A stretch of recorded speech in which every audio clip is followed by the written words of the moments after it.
লা ইলাহা ইল্লাল্লাহু ইল্লাল্লাহ মুহাম্মাদুর রাসূলুল্লাহ। আমরা তার কাছ থেকে বক্তব্য শুনবো, শুনবেন না আপনারা?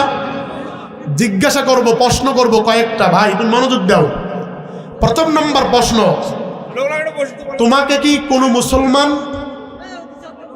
উত্তেজিত করে, প্রবণতা, বিভিন্ন ধরনের লোভ লালসা, চাপ প্রয়োগ করে তোমাকে কি ইসলাম ধর্মের দিকে বাধ্য করেছে? এটা তুমি দাঁড়ায় এক নাম্বার বলবা। দাঁড়াও আমি বলতেছি। দুই নাম্বার, ইসলাম ধর্ম গ্রহণ করতেছি, আমাকে কেউ জোর করে নাই। আর আমি প্রাপ্তবয়স্ক, আর আমি ইসলাম ধর্ম ওই জন্য গ্রহণ করতেছি যে ওই ধর্মটা আমার কাছে ভালো লাগছে। আমি এতদিন হিন্দু ধর্মেতে ছিলাম, আমি এখন আমার নিজ ইচ্ছায় স্বইচ্ছায় আমি ইসলাম ধর্মেতে আসতে চাইতেছি। আলহামদুলিল্লাহ।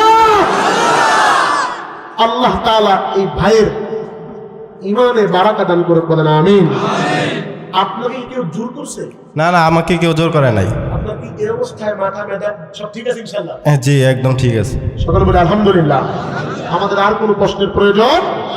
আল্লাহ তাআলা কবুল করুন, জোরে বলেন আমিন।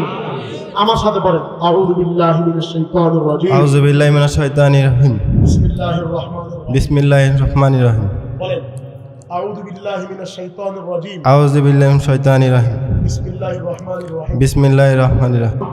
মাবুদ নাই, হযরত মুহাম্মদ মুস্তাফা সাল্লাল্লাহু আলাইহি ওয়াসাল্লাম আল্লাহ তাআলা বান্দা ও রাসূল। বলেন মারহাবা, বলেন মারহাবা।